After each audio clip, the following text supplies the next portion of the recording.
So Janice, welcome to the Taco Talk podcast. I really appreciate you doing this. And like I said, I reached out to you because of your background, and I think you posted something on LinkedIn. And I was like, oh, this is right up my alley. So I just wanted to have you on here. You're also in the e-commerce world. I'm in the e-commerce world. And so go ahead and give people a little bit of an intro of what you do and any value you bring to whatever you're doing, Amazon and all the good stuff that you're working on. Hey, Zlatko. So happy to be here. I'm from Victoria, British Columbia. I'm actually a police officer up here. So I started Amazon as a side gig a long time ago. And I started, I was kind of bored on my days off because policing, I was doing 2 days, 2 nights, 4 off. And I was like, whoa, my kids are older. They're back in school.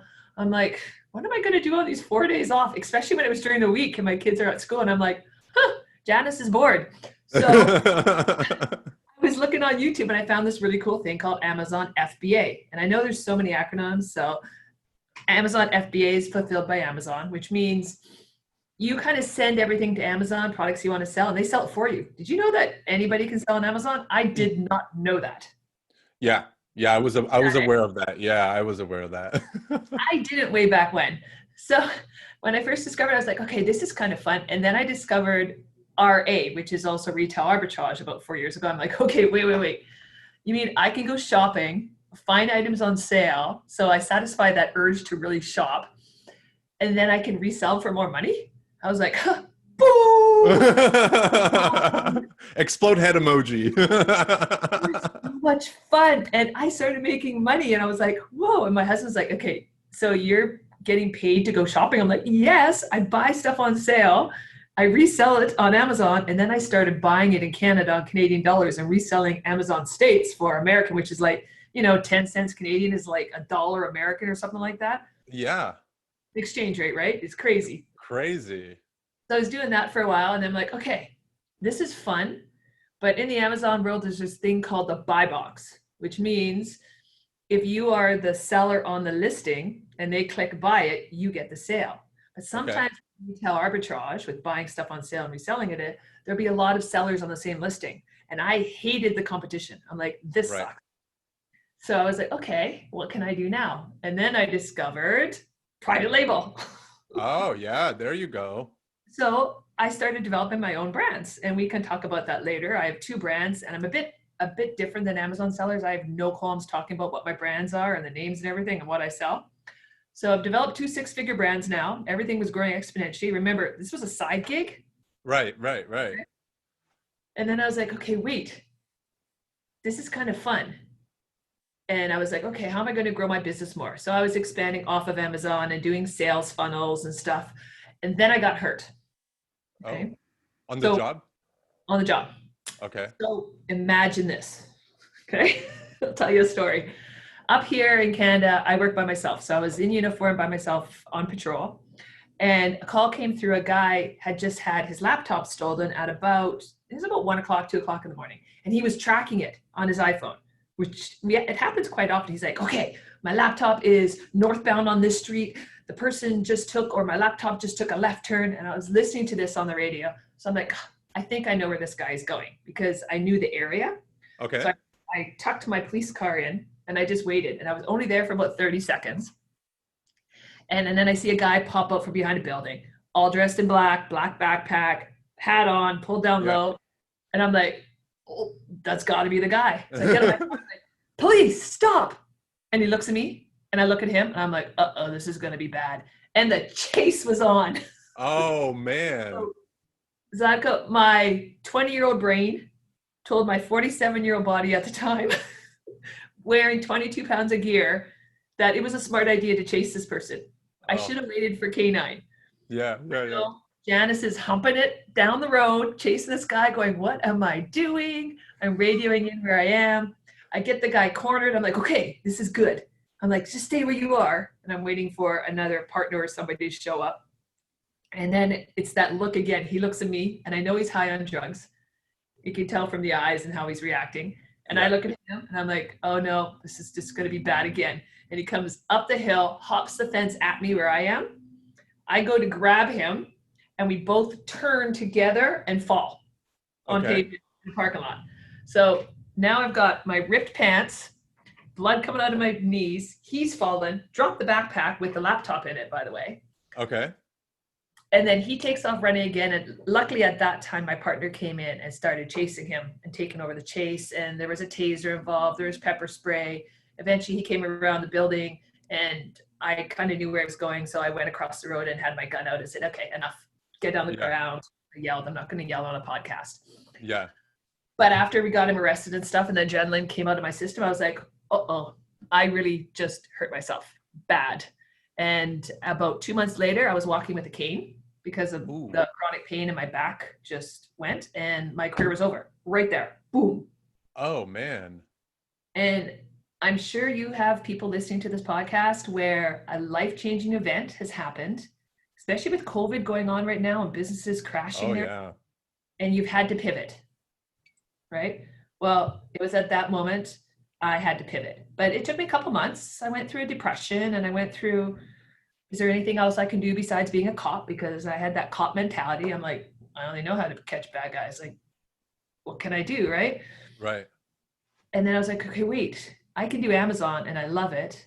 I have a teaching degree from 20 years ago. So I'm like, why don't I start teaching people to develop brands like I do?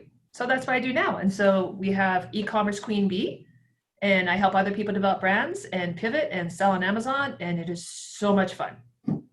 Damn, that's amazing. That is like one of the best stories. I need to just literally clip that out and make that its own little thing. Like we can even end the podcast right there and I think everybody would be really happy. But can you just imagine just humping it down the road going, oh, this is so bad. I'm too old to be doing this. Oh my God, that's amazing. So, so when you go into this whole Amazon world and you start going down always call something the rabbit hole, because when I get focused on something, I'm just like deep down, head down, let's go this way. Nothing else matters. How quickly after obviously this happened before your police career was, quote unquote over.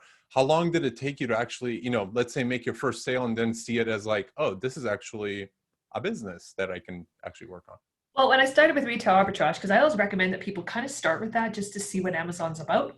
A lot less risk as well. It is. And it takes a little bit to figure out the shipping and putting your own labels on it and starting your own store and getting approved and stuff.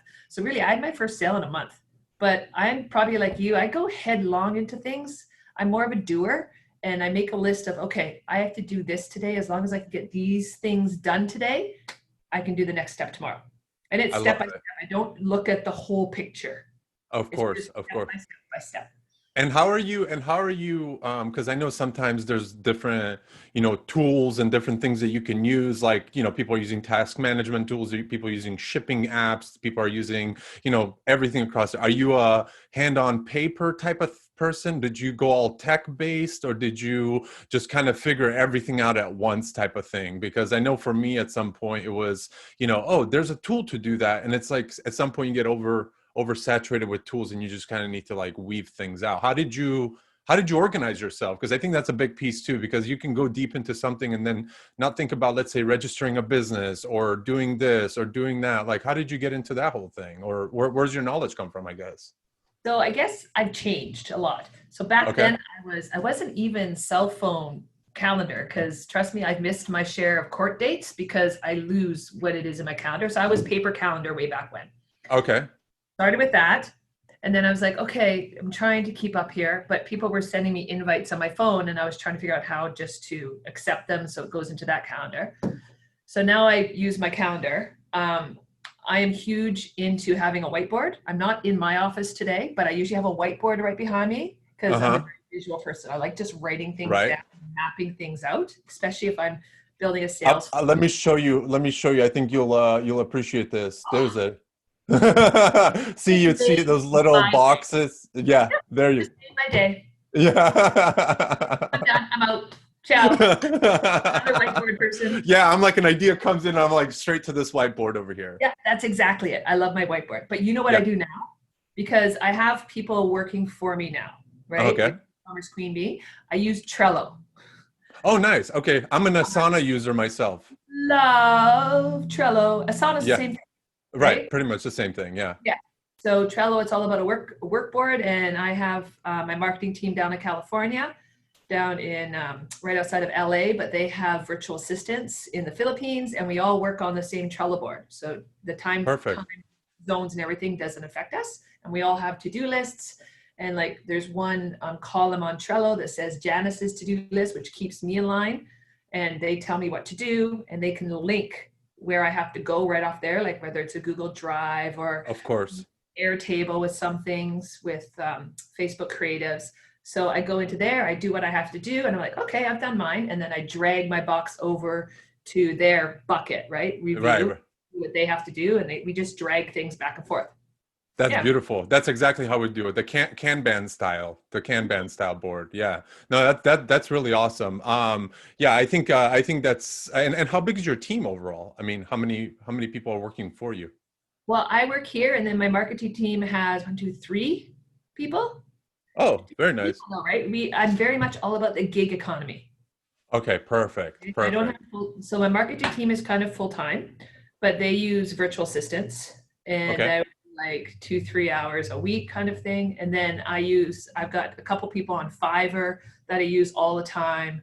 I don't build websites. I don't know how to. I have no interest in it. So I've got a person that does that, but I hire them by gig or by task, which has allowed me to scale. And I know you've probably talked about that in podcasts. You can't do everything yourself. Correct. So my Absolutely. value, I look at my time, I'm like, okay, so say my time is $40 an hour, right? I have to learn it, figure out how to do it and do it. And usually I can figure it out. I'm probably not, it doesn't come out very good. So Hmm. say I've got a task, it's going to cost me 10 hours to do it, which is $400, but I can pay somebody $100 to do it who knows how to do it, has the expertise. Well, it's a no-brainer to me. Here's the 100 Absolutely. bucks. Get that done faster. I'm going to go out on my boat for the weekend. See you later. And I'll come back and get it after. I love it. I love it. That's exactly how my brain works. I talk to this. I talk to many people about the same thing. It's like you have to know when to delegate and when to take it on yourself. Although I do believe that if you want to get it right, in certain cases you have to do it yourself. But then there's things where it's like repetitious or some sort of automation or something like that, where you just say, "Hey, listen, this is how you do it." Give somebody like a manifest, and take it on from here and do your thing. And that's really awesome. And is your marketing team? Did you hire some sort of like agency that like does this sort of thing, or just individual people that are kind of in the same geographical area? No, I have an agency who does it. Oh, perfect. Yeah. Perfect. That's awesome. That's awesome. And then do they do a lot of like Facebook ads and different things like that for you? They do all my Facebook ads, YouTube thumbnails. They build all my sales funnels. We're starting into YouTube ads now. They do almost everything for me. That's awesome. And where do you Now, see most of your where do you see your most of your tracking coming traffic coming from? right now, Facebook ads. Facebook Yep. ads, huh? And then organic, like Okay. going on podcasts like yours. Thank you very Yeah, much. yeah, yeah, absolutely. And then Facebook groups. I belong to a couple of Facebook groups. I have my own Facebook group when people come in, and we just started to do weekly question and answers where I pop on like every Monday into my Facebook group, and you get Janis, whatever you have any questions about, I try to answer or at least find the answer for you if I don't know it. That's So awesome. And what would you estimate your overall kind of, let's call it a following to be, your network of these people across like the different social media channels? Do you have a good like following in terms of all that, or how does that scale on your end? sorry, meaning size of Facebook group or Facebook groups I belong to? Facebook groups you either belong to or the ones that you're hosting, and also like your Instagram channels and your YouTube channel and all that stuff. Like, what is your audience numbers like roughly? Do you get a lot of your stuff from YouTube? I would imagine YouTube is probably like the one of the bigger ones organically. Yes. Well, everything's just growing right now because e-commerce Queen Bee just launched. Okay, So I get about 5 subscribers a day with my YouTube channel. So it's growing quite nicely. nice. That's the big one because YouTube is a search engine, which is Right. amazing. So say I'm on Google, I'm like, what is Amazon FBA?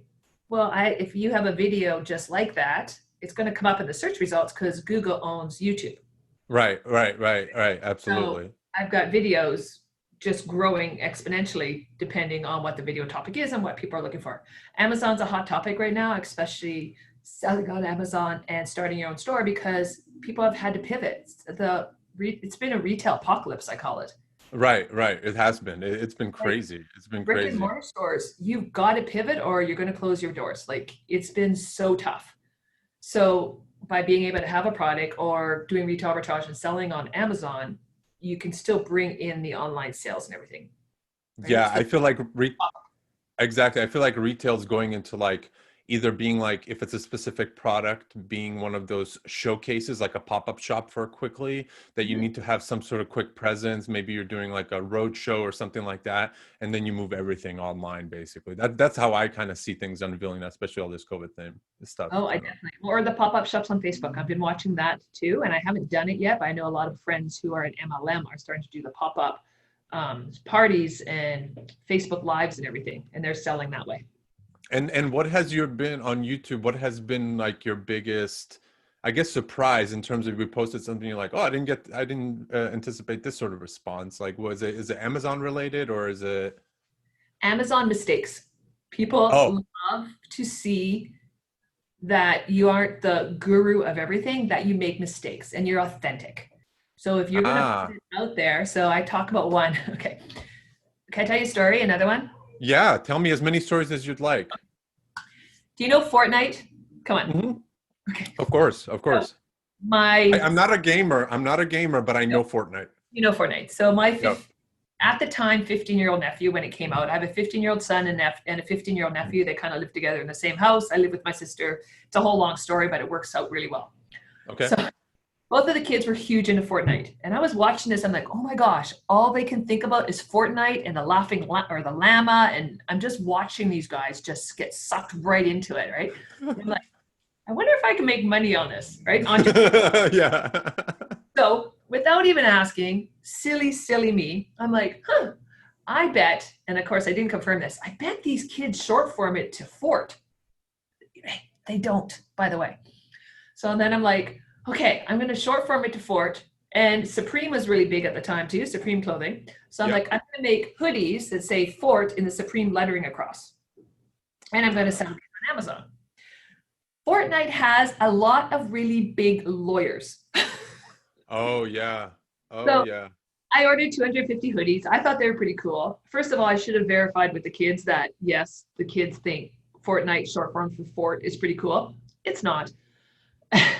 Second of all, I probably should have realized that if I use the word Fortnite in my listing on Amazon, I'm going to have lawyers come at me. And that's exactly what happened. It would have got cease and desist letters. And I sold about half the hoodies before this happened, but I had to pull all my stock, which was in the States. So it's a little bit more expensive to get it back to Canada. And then I didn't know what to do because I couldn't sell it on Facebook Marketplace because the lawyers monitored that. Couldn't sell it on eBay. The lawyers monitored that. I was like, what am I going to do with these hoodies? And let's just say there's a lot of people with secondhand store that have a lot of Fort hoodies walking around because I just took the whole truckload and got rid of them at Value Village. And the reason I did that is I had them sitting in my office for about a month, not knowing what to do. And the sense of guilt and looking at it and failure that hit me in the face every day, looking at all this box. I was like, this is not helping me. Yes, I made a mistake. Yes, I'll grow from it. Yes, I really screwed up. I have to get rid of these hoodies. So I did a video on that because people love to see that you make mistakes. Yeah. Right? Yeah, absolutely. Everyone, I think vulnerability nowadays is a very big topic. Like being vulnerable to your mistakes, to your business, to what you know, you don't know. I always, the first thing that always comes to my mind, a client comes to us and it's like, well, you guys are the experts. Shouldn't you know? Be like, whoa, hold on. Like, just because we're the experts doesn't mean we know everything. Like, I don't even know everything about myself at this point. How am I supposed to know? You know, if you're not failing, you're not growing. I completely agree. And what outside of that, what was your other like biggest failure in the Amazon thing? Do you have another one that you're just like, oh, I wish I never, or not wish I never did that because you don't want to, the failure is a good thing at that point. But what is one thing that you're like, oh, I can't believe how miserably that took a dump on me? Patents. Patents. Patents and trademarks are really interesting because you have to have a patent in whatever country you're selling on. So down in the States, I have a brand called No Straw Challenge. I don't like plastic straws. I don't like that poor video of that turtle with the straw coming out of its nose. It just breaks my heart, right? I'm a huge animal person, so I completely agree with you.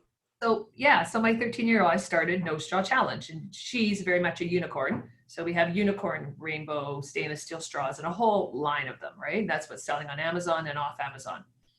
Well, I was looking at Asia to get some new products, and I saw they have foldable straws. Okay. Right? They're really cool. I was like, okay, these foldable straws are neat. They're silicone. They fold up. You can carry them in a case. You just pop it out. It's like a tent pole, or a blind man's cane. It just pops right out like that. Right. Like, awesome. So I got those into Canada, which was okay because I did verify that there was no patents in Canada. It only took about 5 months. And again, I had, 3,000 straws, some rainbow unicorn straws, all foldable, sitting in a shipping container.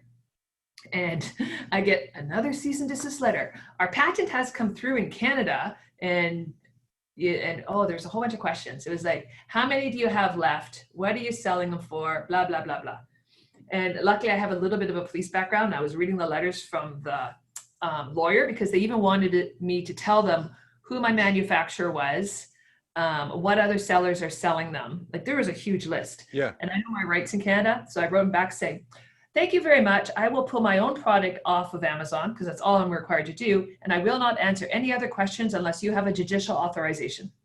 Oh, nice. And they never answer back. No, you need a warrant to find that information. I'm not just going to give it up. Right. But I still have like a lot of foldable straws in my shipping container that I'm trying to figure out what to do with. Right? I think the company who got it down in the States, which I think is the Final Straw, and good on her, but she didn't have the patent in Canada when I ordered and started selling them. But when she got it, I had to pull all my stock again. So it's just, you have to be really aware of patents and trademarks outstanding. And yes, I checked Canada, but I should have known that the patent in the States, that her lawyers were applying for the one in Canada. Right. Because everyone's pretty much trying to do the cross-border thing, especially within Canada. So, exactly. Wow, interesting. Very interesting. Have you tried selling it to her? I know, eh? So, you know what? I was selling mine for like $10, and hers are like $25, $30 or something. Oh, that's probably also the other reason why she caught on so quickly, because you were undercutting her prices. But the other thing is, with the manufacturers in Asia, they're not bound by that. They're going to copy anything, right? So people are like, you're going to spend a ton of money in a trademark or a patent. Patents especially. If you have something new, sure, but you have to have a patent in every country you launch the product in. So I'm like, that's a lot of lawyer money. That's a lot. Yeah, that's a lot of lawyer money. No, that's really amazing. So are you on to any new projects tell me about the No Straw Challenge, and then tell me about the trace bags, because I saw that was another thing. I'm really interested because I think those are really, really cool products. So, like an animal lover like yourself. So No Straw Challenge, about 4 years ago, my family and I just done a huge fundraiser here in Canada, where I bicycled from the north of Vancouver Island all the way to the south of Vancouver Island. It was about just over 1,000 kilometers to raise money for kids who are fighting cancer to go to camp. Right? We raised 1.3 million, our team of cops, which I thought was amazing. Wow, that is amazing. Yeah, and we sponsored camp for kids, right? But it took a lot out of me. I was emotionally exhausted after that. I trained for about 6 months, and then riding down and hearing all the stories of the kids with cancer just totally wiped me out. So when I got home, I was like, okay, we're out. So I took my husband and my 2 kids, and we went down to Costa Rica for a month. I've always wanted to go there. I love Costa Rica because of how eco-friendly it is, and how pura vida they call it, and how they're just really in tune with nature, and you just really get to slow down. And that's what I need. But down there, we're at a restaurant, and my daughter finally looks at me. She's like, Mom, do you know there's something weird here? And I'm like, I don't know what. She's like, well, look around. And this is her name's Izzy. And I'm like, I don't know. She's like, there's no plastic straws. And I'm like, you're right. I'm sitting here drinking out of a bamboo straw. And I'm like, whoa. So then we started doing a bit more research. And then she showed me that video of the turtle. So that was like, bing, bing, bing, bing, bing, entrepreneur mind. I'm like, okay, wait, we have a lot of plastic straws in Canada. Straws were just starting to become banned. I think Seattle was the first city that did it. So we brought No Straw Challenge up to Canada. And again, this was 3 years ago we started this brand. and we did the whole line of reusable straws. I promote not using a straw, but if you have to use a straw, then use a reusable straw and take it with you. Right. So that brand, it flew off the shelves. It was awesome, right? Right now, we're at a very interesting time with that brand because it's like the fidget spinner. If you're in the fidget spinner at the Right. beginning, The little, yeah. yeah. If you come into the fidget spinner 3 years later, the market is saturated. The Right. reusable straws right now is becoming a saturated market, which is something you have to watch as an entrepreneur. Yes, you can love your product, but you do have to take a step outside and look at the whole big picture, because if you can't get your premium price, and I'm a true believer in making your product premium, if you can't get that price anymore, you might as well wean off the product. Right. Right. So we're just at that point with No Straw Challenge, but just trying to make some decisions about it. But it was an awesome family project. My son did the logos. My daughter's the unicorn. We have the whole line of unicorn straws. So much fun. Wow. That's amazing. That was our first brand. That's amazing. So, and you're gonna laugh at me at the second brand. So remember, I'm a police officer. And living in Canada, marijuana became legal. Okay. I hate the smell of marijuana. Like, Okay. it makes my nose itch. It actually, there's something in it, the terpenes or something. It's not the cigarette, it's not the smoke, it's the fresh marijuana. Like, I can Oh, actually, I'm imagining it right now. wow. There's something about it that just, it's so strong. And I hated walking down the street and my kids, and they're like, "Oh, Mom, what's that skunky smell?" And having to explain it. Right? If a person walks past me with a pocket full of fresh marijuana or cannabis, I totally know it's in their pocket. Right. It makes you a good police officer too. Yeah, it's so strong. And then it permeates your vehicles, your clothes, backpacks, everything. So I was like, well, there's got to be something to hide this smell. So, like, people aren't judging you if you do choose to use it, which I'm not against it at all, right? Because it helps a Right. lot of people.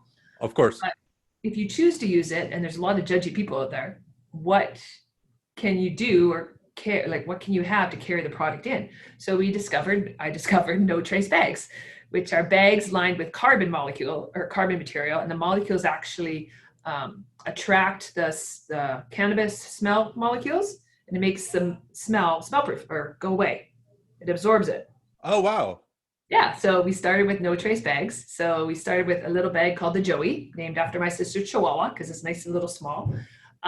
We give them away for free, just pay for shipping and handling at notracebags.com /free. And then we have a bigger one with a lock on it, because I don't think kids should be into marijuana.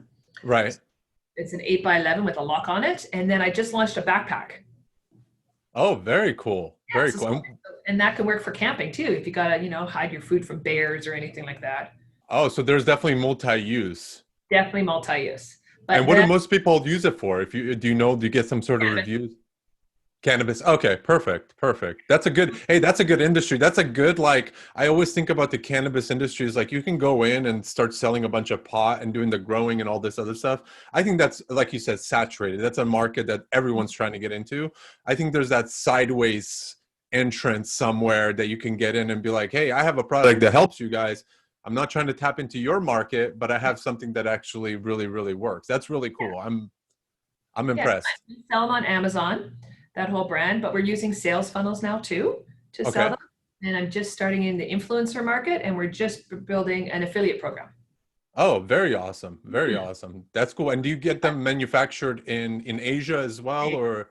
Oh, that's awesome. And so tell me on that topic, I'm really curious because I've done a couple of things where I had a business where we do socks on subscription basis, like So much fun. yeah, like 6-7 years ago, maybe even a little bit longer. And so I have a little bit of experience with that. I don't go out of my way to, go and build my own products and all this. How long is that process usually for you, from the time that your idea comes to mind, you're like, hey, I want to get this done, to the point receiving your products and all this other stuff? Like, take me kind of through that life cycle, because I think that's really interesting. I think that brings a lot of value to people, especially if they are looking to do stuff on Amazon, and, you can go with the retail side of things. But I think a lot of people want to brand their own thing because it allows them to have their own individual direct-to-consumer website, but they can also use it on Amazon and still have that brand throughput through the entire thing. Exactly. Well, first of all, I'm a total believer in building a brand, not just Right. doing one-offs, because the Of thing about course. brand is you can build it up and then you have an exit strategy because you've built a real product brand that you can sell and has value after. Okay? Absolutely. So I guess the first thing you do is you try and find a product idea. And then I know in my course, I have a product workbook I have. It helps you develop ideas. And I always look around myself. Like just like what I said is I look with an entrepreneur lens. Like what is going on? Straws, perfect. Okay, I can see that coming. Smelly marijuana, hate the stuff. Okay. So I'm getting ideas from around me and in my life because then I can market it, right? Because I believe in it. So That's exactly how things come to my mind as well. That's a good mindset. exactly. Like my husband's a car guy. I can't sell car parts for the life of me. But Right. he is a huge performance automotive guy and he loves performance automotive parts. So he can sell that, right? But then I come with an idea and then I crunch the numbers. So is there actually a market for it? I don't launch anything unless I know the numbers are there or it's a hobby, right? You have to be able to make money because you're going to invest. And I tell people when they're getting into this, yes, you can start as a side gig, but you're going to need real money to launch a product. And I usually average about $6,000 to launch one product. Okay. So I get that right out there. I'm like, you guys, this is real money. You're developing business. And then set up your business with the background, like sole proprietor, incorporation. We go through all of that. Set it up as a real business. So then you have a product idea. You run them numbers. You're like, okay, wait, I can make money on this. I can double my money. So you're like, how am I going to find the product? I don't manufacture, right? I have no interest in it. Right. So I go to Asia or Thailand, or I look around locally to find a manufacturer that I can white label or private label. Alibaba is a huge one that a lot of people use, alibaba.com. Right. And go there, and Alibaba sells a whole bunch of items, anything you can imagine that you can put your own brand on it. Yep. Very familiar with Alibaba. Yeah. Exactly. So when I look on Amazon, though, I don't want to sell the same thing as everybody on Amazon. I want to differentiate it. So I put my brand on it, but how else can I differentiate, make it premium packaging? Like what else can you offer with it to make it more valuable to your customer? And you got to remember, you're not buying for yourself, you're buying for your customer. Of course. Right. So that's really knowing who your customer is at the beginning. And it just takes some thinking and some, go on Facebook, ask people, ask questions. Hey, what do you guys think about this? What would you be looking for? Right. Doing the research. So then you find Alibaba, you're like, okay, there's 3 manufacturers on here. I get samples because I want to hold this item in my hand. I want to test it and I want to pre-sell it on Facebook Marketplace or something to see if the market's actually there. Okay. So then I get the product sample sent to me. It's usually about $50 American a sample, or sometimes there's freight forwarders over there. And I know I don't want to overwhelm your audience, but they can bring all the samples together and send it to you. Of course. Then I take my sample and I really look at it. Do I like it? Is there issues of what has to be fixed, right? And how can I make it better? And then I go, once I pick a manufacturer, I go back and forth. Can you do this? Can you do this? Can you do this? Okay. And change it, differentiate it. Because there's no point selling the same things everybody else does on Amazon because it's just going to be a race to the bottom. Like, how are you going to make this different for your market? Once I get all that set, and I'm good with the manufacturer with the prices and stuff, then I say, okay, perfect. This is the packaging we're going to do. Can you send me the cardboard box outline? Because I usually do cardboard boxes, or I do a sticker on a plastic bag or something. Can you send me the size of the sticker? And that's where I go to my guy on Fiverr and say, hey, this is a product I'm launching. I need this packaging designed. And we go back and forth there. He designs it. And then I send it back to the manufacturer in Asia, and they will have everything set up for me, ready to sell the product right away. Like they do all my packaging. We can talk about barcodes. I don't really want to talk about that now. We can on everything. And they ship it to me ready to sell. So then I get a whole bunch either shipped to, I have a warehouse in the States who I hire to do that, or shipped to in Canada. I've been shipping a lot to Canada right now because this free trade agreement that's going on, or this battle between China and the States, is gotten it expensive for a lot of people who are importing. Of course. I just ship to Canada and then I'll deal with it from there. And then I list on Amazon. I also list on, again, sales funnels like I talked about, Amazon, where else do I sell it? I can sell locally. When we did the straws last summer, my son needed a job, so I was doing craft markets with him, and he was selling the straws at craft markets. I was Right. paying hourly to go do that. So yeah, you have a That's product. awesome. And what would you say, let's take, I don't know, let's take the no trace bags, because I think that's more of like a product that I think people on a day-to-day basis can somewhat relate to.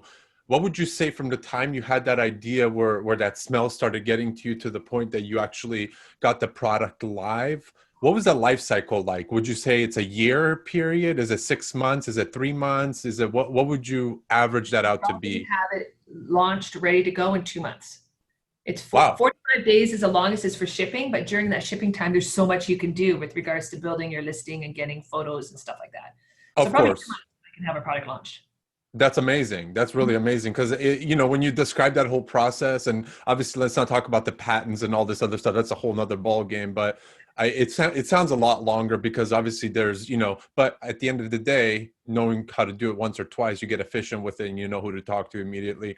Now, do you when you do okay? So we have straws, we have no trace bags, for example. Is there the actuality where you go through one manufacturer and say, hey, can you connect me with somebody that could do this for me? Or do you ever go to the same person for the same product just to minimize the amount of back and forth?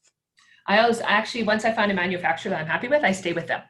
And Okay. then, So with all your products. yeah, well, no, I have different manufacturer for straws. I have a different manufacturer for the Okay. bags, but I stay Okay. with them. I just go back and forth because I really get to know them. And then I can start making payment deals with them. Because usually when you pay, it's 30% to make the order and then Right. 70% when it gets shipped. So now that I've dealt with the manufacturer long enough, I can do 30% when I make the order, 50% ship, 20%, 30 or 60 days after. You can start negotiating. The more you buy, I can get the lower price down. So that's why I form a relationship. Business is all about relationships. Of course. Of So course. And I form and a have you relationship with that company. and have you, because I know some people that have tried to do stuff on Alibaba. Have you ever been to the point where somebody took your money and ran the other way? No, Alibaba is quite, if you're paying through Alibaba trade assurance, you're protected. It's like Okay. paying PayPal. Okay, maybe that was a few years back or something like Yeah. that, because I remember one of my, but he was trying to, I think, just simply do t-shirts, and he sent somebody like a deposit or something and never heard back, never had any. Okay, well that's good. That's a, Insurance is pretty strong right now. I wouldn't wire transfer. I only pay through trade insurance or PayPal just for okay. that extra setup, that extra layer of protection. Of course. And that's really really I have to say, I don't want to overwhelm the right. listeners now. Private label isn't that hard. It's just step by step by step. But everybody's like, go out and learn it all on YouTube by yourself. Well, I tried doing that. I was just like, You're a overwhelmed. doer. You're a doer. You want to get it in your hands. You want to Yeah. do things with it. Yeah, that's Exactly. So that's exactly. why I'm a full proponent is find the right course for you, find the right person to mentor you, find a person that will answer your questions that you can go through, and find a person that has broken down the whole process. So it is a step by step by step. So you know what to do next, that you're not getting overwhelmed. Absolutely. And how many, and just back to the other point, how many people right now are you currently helping out get this sort of business up and running for themselves, like some sort of white label? Like how many people are you, let's say, coaching or kind of helping with this sort of thing? Do you have a pretty big, laundry list of people that are knocking on your door and be like, hey, I want to do this. I have 1,000 ideas and I just need to get one of them off the ground type of thing? I'm a bit picky. I like people who are doers, Okay. that when you have an idea, they're actually going to make it happen. And then I'm there for you and support you 100%. Oh, perfect. So Perfect. I always mentor my group who have my course because they pay, it's actually not, it's like $795 Canadian Okay. for the course. I mentor them, right? And we use a Slack mastermind group. And then I do live question and answers also every Monday. So, Okay. mhm. Perfect. Perfect. No, that sounds really awesome. No, I love this. I think a lot of people, especially now when they're, losing their jobs and trying to find something, like you said in the beginning, pivoting to something, even if you're an existing business, maybe you're, trying to cut down your costs on certain things. I mean, there's so many ways of becoming more efficient in that sense that I think that's really awesome, what you're doing. Now, do you yourself have a marketing background, or how did you kind of phase into finding somebody that you can actually trust and that was going to actually bring you results? Because there's a lot of people out there that just say, yeah, we're going to get you so much money through Instagram, so much money through Facebook, and then you turn around, you're like, well, I just spent $5,000 and I haven't seen I haven't seen percent come back from that, basically. I do my background, and I also go a lot by gut instinct when I meet people. Okay. I'm looking for a genuine, authentic person. I don't want that 28-year-old who is, the guru of all, and they're doing Facebook ads in front of their private jet that they photoshopped in, or they've gone and rented Oh, a Lamborghini for a day. I'm sorry, right? I just look at that going, oh, no, no, no, no, no. I think authenticity sells. It's a new currency. right. I like marketing right now, and I don't really call it marketing. I call it just being myself. What you see is what you get, right? Hence why I do this podcast in my t-shirt and my beard and Like, I laugh because seriously, I'm running around today doing errands, and I was just about to go to Walmart, and I was like, oh no, I've got to do a podcast, and I was so excited about it. And I popped across the road. I'm in my sister's office right now. I She has love an it. office, saying, hey, can I borrow just a wall? This is what I love. This is honestly, this is really awesome. I Yeah, like, love. come home, and it was my birthday this weekend, and for some reason I have to make my own birthday dinner. I have no clue how this happened. Someone left you hanging for sure. I know, I'm like, and of course we're having eggs Benedict. Love eggs Oh, Benedict on a portobello mushroom instead of the English. oh, Oh, look at that. Look at that. Another explosion. it's so good. I really am all about the hollandaise sauce, but I'm actually in the midst a little bit. I'm in the midst of moving onto a boat right now. Oh, wow. My whole family. I need to. I love being around the ocean, so I'm Oh, you're a tired of. fish you're a fish at heart. Yeah, I'm kind of tired of living in a house. So my husband and I bought a boat, and we're renovating it, and I'm moving him, myself, and my two kids and my two dogs on board a boat. So I spent the last 3 days on a boat just doing some repairs, and we went over to Anne, did some crabbing and stuff. It's a totally different lifestyle, but Amazon has allowed me to do this because have laptop will travel. Right, I right. have laptop. You're probably the same way. I can do my business anywhere. Yeah, exactly. Oh, I love that. I got my best friend over here. This is Buddy. Oh, he's so cute. That Hi, he's buddy. Buddy, say hello. Hi, buddy.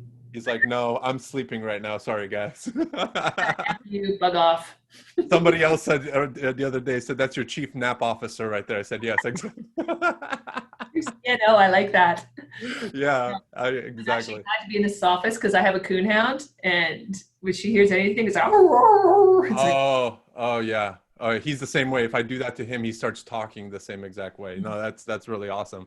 No, I think this is great. Is there anything else that people should know about either whether it's Amazon about you, how you can help them, or anything else? I think that this is really, really valuable content. Like I think this is awesome for people, especially like I said earlier, getting into doing something for themselves, utilizing all these damn tools that we have instead of sitting on social media and just posting about, what they're having for lunch today, which is fine. But, there's ways to monetize this sort of stuff. And I'm always very, this is one of the reasons why I started the podcast, is just to learn from other people, because I've been running a business for a long time, learning from other people what they do, how they do it, and what drives them at the end of the day. Because I don't think everyone has drive. Everyone has ideas. But like you said, you're very picky about who you work with because you want to know that they're a doer and that they're going to do the work and not just sit back and hope that you're going to do this for them and drive the ship type of thing. I want to hold them accountable. I get really frustrated if someone's always, I think I should do this. I think I should do this. I'm like, no, just go do it. Analysis paralysis is real. Go do it. Yeah, yeah. Analysis paralysis is real. I know. I think there's a couple things. I think if you have an idea in your head, you're doing a disservice to the rest of us by not getting it out there. I need to know what your idea and what your product is because it's probably something I need in my life, Oh, right? I love that. Probably something that's going to make my life easier. So don't get paralyzed in your head. Take that idea and run with it. The worst thing that can happen, and I think people are worried about this, is you be like my Fortnite sweatshirts, right? You learn from it though, and you move on. It's the mistake that's going to cost you maybe a couple $1,000, if that. And at the end of the day, But the what's lesson to you it? learn from it is huge. Exactly, exactly. And you've done it the first time. So then your next product is easier and easier and easier as you grow your brand. So again, you're doing us a disservice if you're not getting your product idea out there. Please get your product idea out there because again, I probably need it in my life to make my life easier. So that's the first one. Second, you're only one product away. I tell people, Right, one right. product. Whether that be, and again, people define success different in their life. you're one product away from being whatever you define success as. For me, it's living on my boat. I don't need much. I'm very much a bit of a minimalist, right? I just need sunshine, maybe a crab trap or two, live on my boat, have my family around me. I don't need big mansions. I don't need this. So this lifestyle allows me to do that. Okay. I And love again, it. one product away from whatever you define as success. And if you're interested, check out, can I point below? I don't know where this is. It's going to be in the show notes, so you could definitely point below, because on YouTube it's going to be below. Yes, absolutely. In the show notes. So I'm e-commerce queen bee, www.ecommercequeenbee.com. I do have a free bootcamp because I'm totally about giving out value. I love to give value to help people out, say, hey, look at this. This is some great ideas. This is what you have to do. This is all about Amazon, blah, blah, blah. So I have a free bootcamp going right now. It's for Canadians. However, it's totally applicable for Americans. Just ignore the tax part. There you go. It's a little bit different in Canada.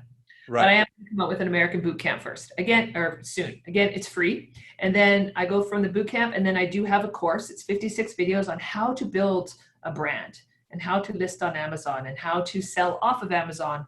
And so it's 56 videos, and I think there's 10 bonus videos and a whole bunch of other bonus stuff on scaling and outsourcing. And I give you all the tools I use, like my Excel spreadsheet I use to crunch my numbers. Everything is in there.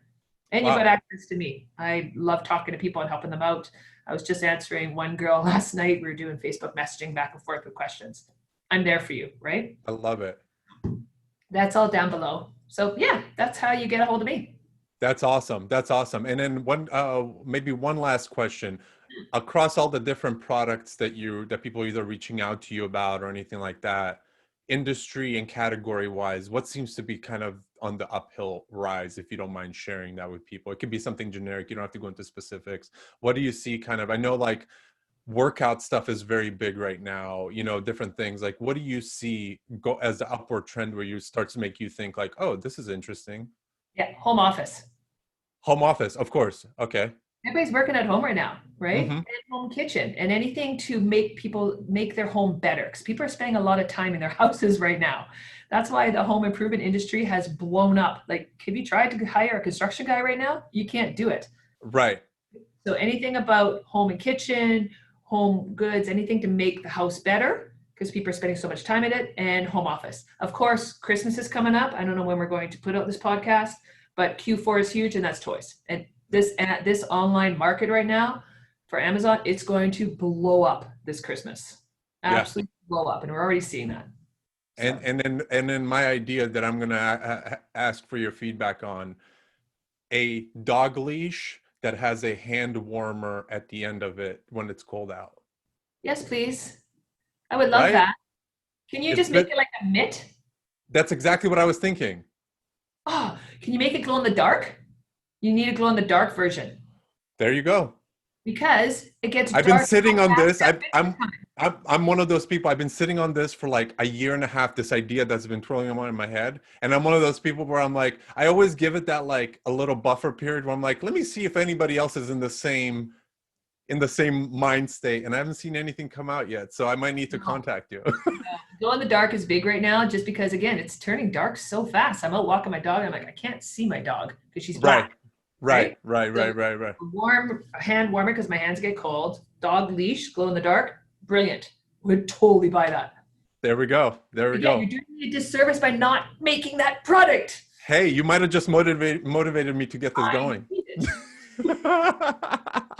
Yes. I love it. I love it. Well, Janis, thank you so much. What's the best place? Oh, go ahead. First, though. Huh? I'm going to interrupt you. Yes, please do.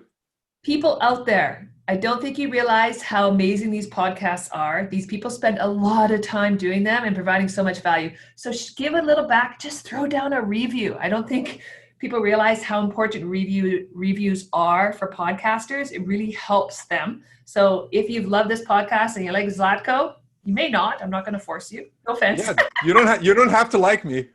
Throw him a review, please. Yeah. Go to Apple, iTunes, Spotify, anything. Chuck a review. He'll be extremely grateful. Yeah, and just talk about Janis. I'm perfectly okay with it. You don't even have to talk about me. I love it. I love it. Janice, thank you so much. This was really, really awesome. I may need to have you on for another episode at some point when you're on your boat, and I want to see a cool like background and like your dogs and everybody just having a great time. I think that But would I be might really be awesome. doing this then.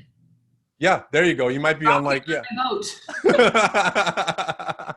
boat. What's the best place for people to reach out to you? Is it through your course? Is it through LinkedIn? Is it, do you have any specifics around that I do both. website? www.ecommercequeenbee.com is the easiest way to get a hold of me, or Janis at ecommercequeenbee.com, and it's Janis like Janis Joplin. Okay, perfect, perfect. And we'll make sure to have that in the show notes, obviously. Thank you so much again. This was extremely awesome, and I'm looking forward to this being released, and then probably in the next week or so, and then I'll let you know. But this was fantastic. Thank you so much for being on. I really appreciate it. So much fun. Anytime. Bye, guys. Bye.